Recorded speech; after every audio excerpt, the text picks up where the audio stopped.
तुम कभी किसी से वाद विवाद न करो। बहुत अमृतमय वचन है। उपासक, वाद विवाद मत करो। जिस प्रकार तुम अपने इष्ट देव को, अपने धर्म को दृढ़ विश्वास के साथ पकड़े हुए हो और महान मानते हो, ऐसे ही कोई दूसरे धर्म का उपासक अपने इष्ट देव को और अपने धर्म को महान मानता है। इसलिए तुम अपने धर्म को महान करके दूसरे को नीचा दिखाने वाला वाद विवाद मत करो। कितना सुलझा हुआ स्वरूप महापुरुषों का। केवल वाद विवाद से तुम अपने धर्म और इष्ट देव को खो दोगे। दूसरे धर्म की निंदा करके, दूसरे के इष्ट देव की अवहेलना करके तुम अपने इष्ट देव और धर्म को खो दोगे। क्योंकि परमात्मा एक है और वही सब धर्मों का धर्म गुरु है, वही सब धर्मों का इष्ट है। एक बार एक महात्मा किसी नगर में से होकर जा रहे थे। संयोगवशात एक दुष्ट आदमी सामने से आया और वो क्रोधित होकर पीटने लगा। बहुत मारा महात्मा को, मूर्छिता हो गए महात्मा, इतना मारा। बहुत दुष्ट स्वभाव के भी होते। वो जमीन पर गिर गए। मारने वाला चला गया। कुछ श्रद्धालु आए, उनकी बड़ी सेवा की। जब होश में आए तब पूछा, महात्मा जी किसने मारा आपको? बोले, जिसने सेवा की उसी ने मारा है। जिसने सेवा की? वो कहा, महाराज आप तो मूर्छित थे, हम लोगों ने तो सेवा की है। बोले, बस जिसने सेवा की उसी ने मारा, दूसरा नहीं मार सकता। महात्मा जी ने कहा, जिसने मुझे पीटा वही सेवा कर रहा है, जो सेवा कर रहे हैं इन्होंने ही पीटा है। वो तो बड़े घबरा गए कि महात्मा पागल है क्या। तब उनके शिष्य ने जब सुना तो वो आए वहां दौड़कर। लोगों ने कहा, आपके गुरुजी पागल है क्या? तो बोले, नहीं, आप नहीं समझ पा रहे। जिस परमात्मा ने वो रूप रख करके पीटा, उसी परमात्मा ने आप लोगों को प्रेरित करके आप लोगों के रूप में सेवा की। हमारे गुरुदेव का मतलब ये है। भाव ये, आपके साथ जो निंदा अपमान तिरस्कार कर रहा है वो आपका आराध्य देव दूसरा नहीं है, वही आराध्य देव है। तुम्हारे किसी कर्म का मार्जन कर रहा है, ध्यान रखना। अब आगे बिल्कुल सुलझी हुई एक एक बात है। सच है कि उस दुष्ट में भी परमात्मा है। सच है कि व्याघ्र में भी परमात्मा है। पर हम महात्मा को तो गले लगा सकते हैं, लेकिन व्याघ्र को, सिंह को गले नहीं लगा सकते। ऐसे ही हम मानते हैं कि दुष्ट में परमात्मा है, पर दुष्ट पुरुष में विद्यमान परमात्मा को केवल भाव द्वारा प्रणाम करके उससे संभाषण और संग कदापि उचित नहीं है। जैसे सर्प में भी परमात्मा है, सिंह में भी परमात्मा है, तो उसे गले नहीं लगा लेंगे। एक एक चेष्टा, एक एक वचन अमृत है। अगर ये धारण कर लोगे तो आपका भजन बचेगा और पचेगा और बढ़ेगा। एक किसान खेत में दिन भर पानी भरता रहा। जब सायंकाल हुआ तो उसमें पानी एक चुल्लू भी नहीं टिका। वो बहुत परेशान हो गया। मेड़ ज्यों की त्यों सब ठीक थी। फिर उसने देखा तो चूहों ने छेद कर रखा था जगह जगह, कई जगह मेड़ में। वो छेद से बाहर जा रहा था। उपासक समझे, पूरा जीवन साधना करते हो जाता है, लेकिन साधन संपत्ति एक चुल्लू भी नहीं बचती। किनकी? जिनके इंद्रिय रूपी चूहों ने छेद कर दिया है हृदय रूपी घर में। क्या? कभी ये भोग, कभी वो भोग, कभी वो भोग। जो अपनी इंद्रियों को भोगों के संयोग में मनोरंजन करते हैं और साधना भी करते हैं, तो पूरे जीवन की शाम हो जाती, पर उनके हृदय रूपी खेत में एक चुल्लू भी साधन नहीं बचता, सब क्षीण हो जाता है। रामकृष्ण देव परमहंस जी कह रहे हैं, जब उपासक इंद्रियों के बिलों को बंद कर देता है, फिर कीर्ति की इच्छा उसके अंदर जागृत होती है, तो ये मेड़ टूट जाना होता है। अगर मेड़ टूट गई तो भी बड़ी जल्दी धारा बाहर निकल जाएगी खेत से जल की। कीर्ति की चाह उत्पन्न होती कि मेरा यश हो जाए। गई जीवन की भजन संपत्ति कीर्ति की चाह में गई। कीर्ति भजन को छीण कर देती है। यदि आपके अंदर चाह नहीं हो, इष्ट के द्वारा कीर्ति होती, जैसे सेवक जी महाराज कह रहे हैं, जय जय श्री हरिवंश नाम गुण गाई है, उसके लिए कहा कि बिस्तरे सब जग विमल की रति साधु संगति। विमल की रति, वो उसके भजन का नाश करने वाली नहीं होगी, क्योंकि इष्ट के द्वारा होती है। कीर्ति की चाह मानो उस किसान की मेड़ टूट जाना है, अर्थात उस साधक का बांध टूट जाना है साधना का। अब उसके आगे उपाधियां लगनी शुरू हो जाती हैं। ये बड़ा उपद्रव है उपाधियां, सरकार, भगवान, अवतार, न जाने क्या क्या। ये बिल्कुल नहीं स्वीकार करना चाहिए, बिल्कुल स्वीकार नहीं। सरक जाओगे सरकार कहलाने से। बहुत माया विचित्र है, बहुत विचित्र, बहुत सावधान। ये महापुरुषों की बातें हैं। अब साधक की जहां कीर्ति रूपी मेड़ टूटी, बंधी, घाव हो गया, वहां से ये बालू का बांध है। ईश्वर की जितनी आराधना चिंतन सब गया, वो अपनी कीर्ति का स्मरण करके वो भूलना शुरू हो गया। प्रभु का अहंकार जो मिटाना था वो फिर बढ़कर वैसे ही तैयार हो गया। इसीलिए जन्म भर उपासक को सावधान रहना चाहिए, ना इंद्रियों की विलासता और ना कीर्ति और ना किसी तरह की सिद्धि की वृत्ति। सिद्धि भी बहुत बाधक होती है, भगवत प्राप्ति में बहुत बाधक। मन की बात जान, दुनिया का सब एक से एक अलग अलग क्षेत्र सामने का, एकाग्र दृष्टि से देख के संकल्प कर हिल नहीं सकता एक कदम। जैसा चाहे जितना हो उसकी आज्ञा का पालन करेगा ही करेगा। ऐसी बहुत सी, वे तो गुरुजनों की कृपा से इन खाइयों को नांगा जाता है। बिल्कुल दैन्य, बिल्कुल दैन्य। भरी सभा में नीच पुरुष द्वारा पिट जाने पर भी किसी भी तरह का कोई भी भागवतिक प्रभाव न प्रकट करना, साधारण आदमी की तरह शांत एकदम, ये असाधारण क्षमता होती है। क्यों सह जाए सामने वाला जब इतना कर रहा, भगवान ने हमको तेज दिया, बल दिया है, क्यों सह जाए। बोले एक भाई अपने मुखौटे को लगाकर सिंह का और अपने घर में गया तो घर वाले एकदम भयभीत हो गए, लेकिन उसकी बहन ने उसको मुखौटा लगाते हुए देखा था। वो नजदीक गई और मुखौटे में थप्पड़ मारा, चल, और उतार के रख दिया। रामकृष्ण परमहंस देव जी के समझे,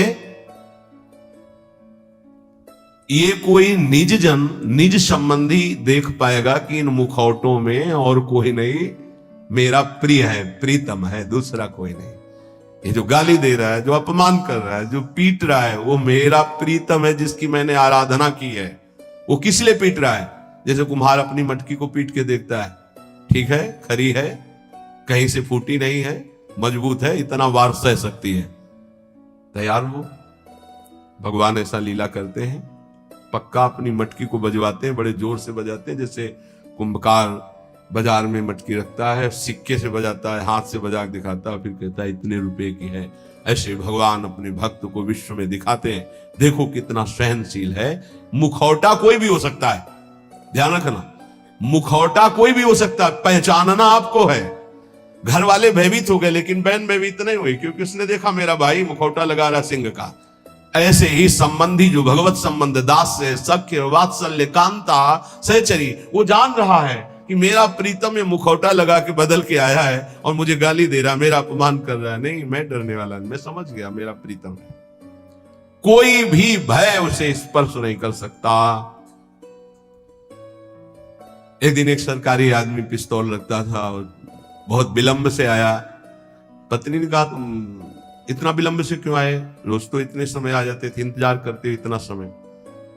उसका समय हो जाता है। कैसे हो जाता है? बोले ऐसे हो जाता है। पिस्तौल निकाली, गोली भरी और उसकी कनपट्टी में लगाई। ये सब दूसरों को धमकियां दिया करो। बोले असली गोली है, पिस्तौल है, तुझे भय नहीं लग रहा? बोले बिल्कुल पाई भर नहीं लग रहा। क्यों नहीं लग रहा? तुम मेरे प्रीतम हो, ऐसा कर ही नहीं सकते। ऐसे ही भक्त, वो संपूर्ण चर जगत में अपने प्रीतम को सर्वांग वस्तुतया निरीक्ष परम स्वाराध्य बुद्धिर्मम, वो भयभीत नहीं होता। शरीर को पूरा होना है तो उसी क्षण होना है, जैसे होना है, जिस विधान से होना है, मेरे प्रीतम उसी विधान का प्रयोग करेंगे, पर होंगे मेरे प्रीतम। सर्वस्व हरण करने वालों में मैं मृत्यु हूं, भगवान श्री कृष्ण कहते हैं। अब हमारे पास और कौन रह गया? मृत्यु रूप में भी तो प्रीतम ही आएंगे, और कौन आएगा? इसलिए जो सर्वत्र मुखौटे से हट करके दर्शन करता है, ये मुखौटे किनके हैं? बनावटी है। इनमें जो है वो है कौन? मेरा प्यारा, सर्वान वस्तुतया। क्रूरा पापिनो, जो क्रूर हैं, पापी हैं, वो मुखौटा केवल ऐसा है, अंदर उनके परमात्मा बैठा है। हमें मुखौटा नहीं देखना, हमें अंदर। रामकृष्ण परमहंस देव जी की वाणी, वो कह रहे हैं उस उपासक को कभी भय नहीं होता, कभी घबराहट नहीं होती, कभी डर नहीं होता, कभी अशांति नहीं होती, कभी दुख नहीं होता, जो सर्वत्र मुखौटे से अलग देखता है। इन मुखौटे से अंदर एकमात्र परमात्मा, कोई स्त्री का मुखौटा, कोई पुरुष का, कोई महात्मा का, कोई दुरात्मा का, कोई मूर्ख का, कोई विद्वान का, पर है अंदर एक ही परम तत्व। पानी और बुलबुला कोई अलग चीज नहीं है। बुलबुला पानी में ही उठता है, पानी में ही तैरता है और पानी में ही फूट कर पानी बन जाता है। ठीक ऐसे ही परमात्मा में ही जीवात्मा प्रकट होता है, परमात्मा में ही रहता है और परमात्मा में ही लीन हो जाता है। जीवात्मा कोई अलग चीज नहीं। जैसे पानी का बुलबुला पानी से ही प्रकट हुआ, पानी में ही रहता है, पानी में ही फूट कर पानी बन जाता है, ऐसे ही कोई स्वतंत्र नहीं है, उसी परमात्मा में विराजमान। अगर इतना जान लो तो तुम परमात्मा स्वरूप ही हो, ये परमहंस जी कह रहे हैं। देखो, रेलगाड़ी का इंजन वेग के साथ चलकर ठिकाने पर अकेला नहीं पहुंचता है, बल्कि लाखों लोगों को पहुंचाने की सामर्थ्य रखता है। जोड़ते जाओ, बैठते जाओ, इंजन में बड़ी पावर है। बोले ऐसे ही आचार्य इंजन है और अनुयायी जन आचार्य के डिब्बे हैं। कितने जन बैठ करके परम पद में, निकुंज में पहुंचते हैं। कभी भी ये नहीं सोचना चाहिए कि इतने लोगों का उद्धार कैसे हो जाएगा, इतने लोगों का कल्याण कैसे हो जाएगा। बहुत लोग जुड़े हैं, कैसे कल्याण? तो बोले ईश्वरीय शक्ति इंजन है और वो शांत, वो गुरुजन डिब्बे के समान है। कनेक्शन इंजन से है तो इंजन में 2-4 लोग बैठते होंगे, लेकिन डिब्बे में 70, 80, 90, 100 ज्यादा भी बैठ जाते होंगे। जनरल में तो ज्यादा ही बैठ जाते, कुछ बैठे, कुछ खड़े, कुछ पूरा सब, और सब वहीं पहुंचेंगे जहां इंजन पहुंचेगा। बिना टिकट के होंगे तो 2-4 थप्पड़ लगेंगे, थोड़ा टैक्स लग जाएगा, पहुंचेंगे वहीं। नहीं, बीच में अगर हो गया तो फिर उतारे भी जा सकते, उपद्रव होने पर, टिकट ना होने पर, पैसा ना होने पर उतार। इसलिए राधा राधा पैसा इकट्ठा कर लो, परम धन राधा नाम आधार। अगर जल्दी जल्दी में टिकट नहीं खरीद पाए हो तो थोड़ा ज्यादा लगेगा, पर राधा राधा राधा राधा पहुंच वहीं जाओगे। बात हमारी मान लेला। टिकट क्या है? निकुंज की ये जो मंत्र है, आचार्य संबंध है, आचार्य शरणागत से टिकट है। और जनरल में क्या है? राधा राधा राधा राधा राधा राधा, जैसे सब जप रहे हैं तो बैठ सब गए हैं गाड़ी में, बीच में तुम्हारी चेकिंग होगी, चेकिंग भी होगी। बोले जल्दी में खरीद तो नहीं पाए, लेकिन एक राधा नाम की कीमत में पूरा त्रिभुवन बिक जाएगा। जो जांच करने वाले हैं वो कौन है? श्री जी के पार्षद ही हैं। ऐसे थोड़ी होता है कि आप श्री जी के पास सीधे डायरेक्ट पहुंच जाओ, ऐसा। तो राधा नाम जहां है ना, वो सीधे। और जिनको सौभाग्य से कहीं ये जो निकुंज के गुप्त मंत्र मिल गए हैं, तो दुर्भाग्य है कि उनके अंदर ठसक ना आवे, नहीं तो पास हो चुका है निकुंज का, पास मिल चुका है। मानो सच्ची मानिएगा। सौभाग्य दुर्भाग्य में आप बदल रहे हैं कि आप मंत्र का चिंतन नहीं कर रहे हो, विषय चिंतन कर रहे हैं। रेलगाड़ी के इंजन में उतने लोग पार नहीं हुए जितने डिब्बे में बैठकर वहां पहुंच जाते हैं। अर्थात आचार्य और आचार्य परंपरा, आचार्य के तो विशेष विशेष कुछ पार्षद हैं, लेकिन आचार्य परंपरा में लाखों ऐसे महापुरुष हो गए कि करोड़ों को श्री जी के पास पहुंचा दिया, श्री जी में तन्मय करा दिया।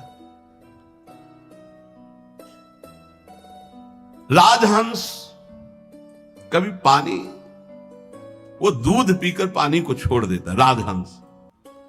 ऐसे ही जो उपासक है, जो संत है, जो भगवत प्रेमी महात्मा है, तो माया और ब्रह्म दोनों मिले हुए हैं एक में। वो केवल ब्रह्म, केवल परमात्मा तत्व को और जल को जैसे छोड़ देता है, दूध पी के जल को छोड़ देता है, ऐसे वो माया के विकारों को छोड़कर परमात्मा स्वरूप में स्थित हो जाता है। दैवी संपदा का महान सुख उसके हृदय में जागृत हो जाता है, जो माया के विकारों पर मुक्ति प्राप्त कर लेता है। कोई भी विकार उसके ऊपर प्रभाव नहीं डालता। हाथी को खुला छोड़ दे तो मनमानी आचरण करके वृक्षों को उखाड़ता है, तोड़ फोड़ शुरू कर देता है। लेकिन जब महावत अंकुश पर अंकुश प्रहार करता है तो घुटने के बल हाथी हो जाता है। ऐसे ही ये मन मत वाला हाथी है, जिसने इसको स्वच्छंद छोड़ दिया है, ये सब तोड़ फोड़ कर देगा, धर्म विरुद्ध आचरण करेगा। महावत है उपासक, हाथी है मन और अंकुश है ज्ञान। प्रहार पे प्रहार करके उसको घुटने के बल अर्थात मन को अधीन कर लिया, तब वो शांत चित्त परमात्ममय हो जाता है। मन ही भगवान का स्वरूप बन जाता है। इंद्रियाणाम मनश्चास्मि, पर पहले अंकुश की मार देनी पड़ेगी, छोड़ना नहीं। इसको छोड़ दिया तो तोड़ फोड़ मचा देगा। मत वाला ये हाथी है मन, किसी के अंकुश से, केवल ज्ञानांकुश, जो नाम मंत्र मिला खूब जपो, इसी से मानो तुम्हारे अंकुश की धार तीक्ष्ण होगी, इसी से तुम्हारा मन बस में होगा, दूसरा कोई उपाय नहीं। कल एक साधक प्रश्न कर रहे थे एकांतिक में, मैं जानता हूं ये नहीं करना चाहिए फिर भी करता हूं, क्यों? दो बातें। पहली बात, तुम में आध्यात्मिक सामर्थ्य खो चुकी है, जान करके भी तुम उसको रोक नहीं सकते क्योंकि बलहीन हो। और दूसरी बात, तुम्हारी सुख बुद्धि उसमें है, जरूर ये कहते हो मुंह से कि नहीं करना चाहिए, पर अंदर है कि इसमें सुख है। इन दो बातों के कारण तुम भ्रष्ट होते रहते हो। तो हमको पहली बात बलवान करनी है कि हमारे अंदर नाम बल आवे, तो दूसरी बात अपने आप हट जाएगी, सुख बुद्धि हट जाएगी। पहले नाम जप करके अपने को बलवान बनाइए। समस्त विकारों को नष्ट करने का मैं तुम्हें एक सरल उपाय बताता हूं। रामकृष्ण परमहंस देव जी, तालियां बजाकर जब नाम कीर्तन जोर जोर से किया जाता है तो जैसे वृक्षों में बैठे हुए पक्षी उड़ जाते हैं, ऐसे हृदय के काम क्रोध आदि नष्ट हो जाते हैं। रामकृष्ण परमहंस देव तालियां बजाकर राधा राधा राधा राधा राधा, किसी संगीत की ओर ज्ञान वृत्ति ना हो तो अपने पास परम संगीत है तालियां, तालियां बजाकर। तो कह रहे हैं कि जैसे वृक्षों में बैठे हुए पक्षी तालियां उड़ जाते हैं, ऐसे हृदय में बैठे हुए काम क्रोध भाग जाते हैं जब नाम कीर्तन। जब किसी को भी काम आदि वेदना हो तब नाम कीर्तन करके देखना, तो नाम कीर्तन होने ही नहीं देगा काम। देख लेना, उस समय अगर उपदेश भी किया जाए तो तुम्हें अच्छा नहीं लगेगा। कामी समझी में हरि कथा ऊसर बीज बय फल, और अगर आप शुरू कर दिए तो वो टिकेगा नहीं, भाग जाएगा पक्का। बहुत सुंदर उपाय महापुरुषों के हैं। उपासक की उपासना परिपक्व कब मानी जाती है? जब अपने आराध्य देव का नाम लेते ही रोमांच हो जाए, आनंद अश्रु बहने लगे, तब समझना चाहिए कि हमारी उपासना परिपक्व हो रही है। उपास्य देव का नाम लेते ही आंखों में जल आने लगे, अब उसकी उपासना रंग ला रही। राधा कहते आंसू भर जाएं। एक लकड़हारा जंगल की लकड़ी बेच बेचकर बड़े कष्ट पूर्वक अपना जीवन यापन कर रहा था। अकस्मात उस मार्ग से एक सन्यासी जी आ रहे थे। उन्होंने लकड़हारे के दुख को देखकर कहा, बेटा जंगल में तुम सूखी लकड़ियां बिन रहे हो, इसके आगे बहुत कुछ है, आगे बढ़ो और कुछ तुम्हें प्राप्त हो जाएगा, मैं देख रहा हूं। वो आगे बढ़ा, सूखी लकड़ियां छोड़कर। ध्यान देना, महापुरुषों के उदाहरण साधारण नहीं होते, बात साधारण दिखाई दे रही। जब काफी आगे बढ़ा तो उससे चंदन की खुशबू आई, तो चंदन के वृक्ष मिले। सूखी लकड़ी छोड़कर उसने चंदन की लकड़ी काटी और बाजार में बेचा, अच्छा पैसा आया। फिर शब्द उसके कान में गूंजा कि बेटा और आगे बढ़ो। तो उसने सोचा और आगे अब क्या मिलेगा, तो आगे बढ़ा, क्योंकि उस संत के वचन सत्य सच्चिदानंद से युक्त थे। तो जंगल में उसे एक खान मिली तांबे की, अब तो तांबा बेच करके बहुत।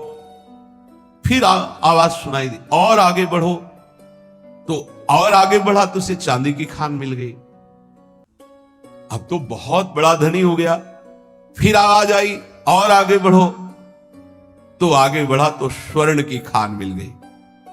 बोला आप तो बस यही पूर्णता हो, स्वर्ण ही स्वर्ण। फिर आवाज आई, और आगे बढ़ो, तो उसे हीरे की खान मिल गई। अब एक हीरा जीवन भर लकड़ी बेचने वाला लकड़ी बेचता तो उसकी बराबरी नहीं, ऐसे हीरे की खान मिल गई। भावार्थ और अंदर उसका रहस्यार्थ, ये मानो भोगों में फंसा हुआ है। आगे बढ़, आगे बढ़।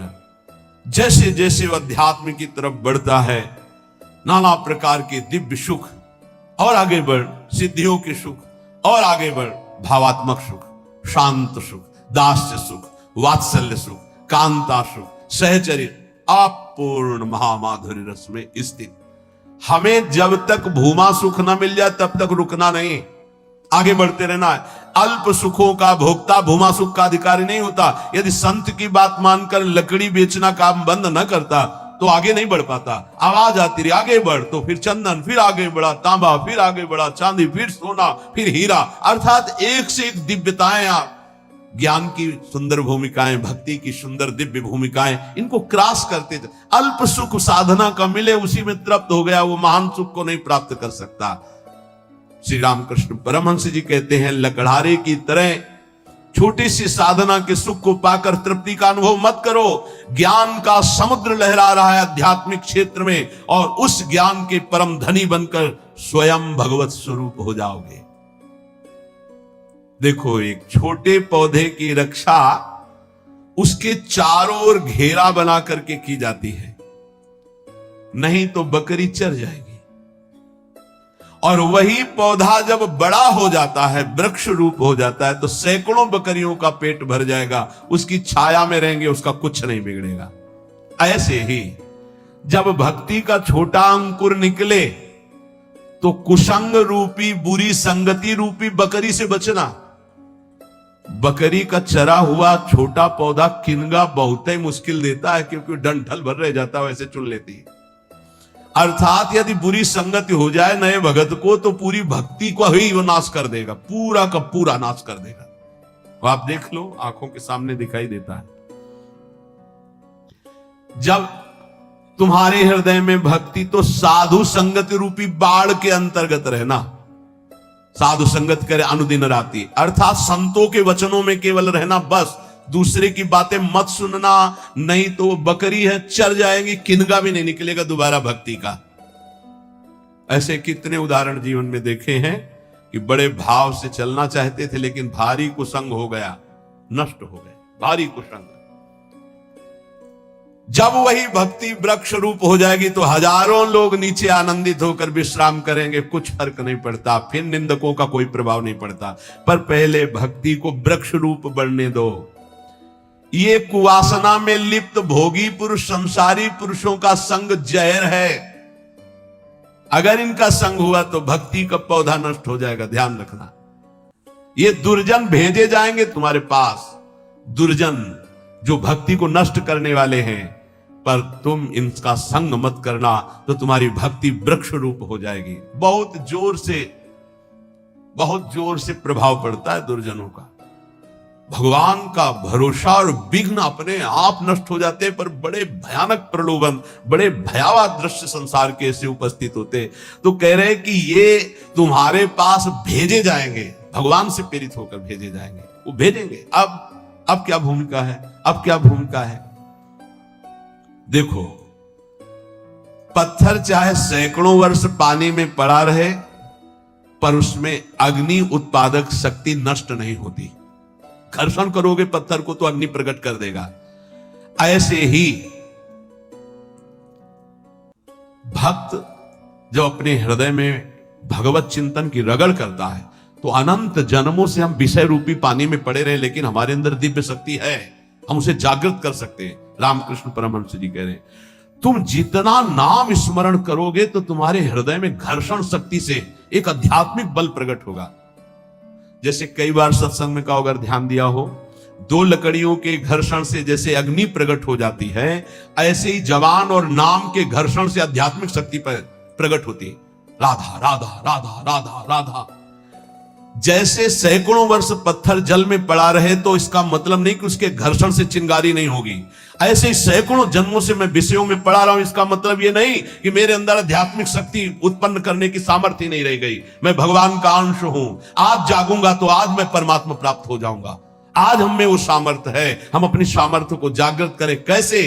नाम जी है जपी जागही जोगी।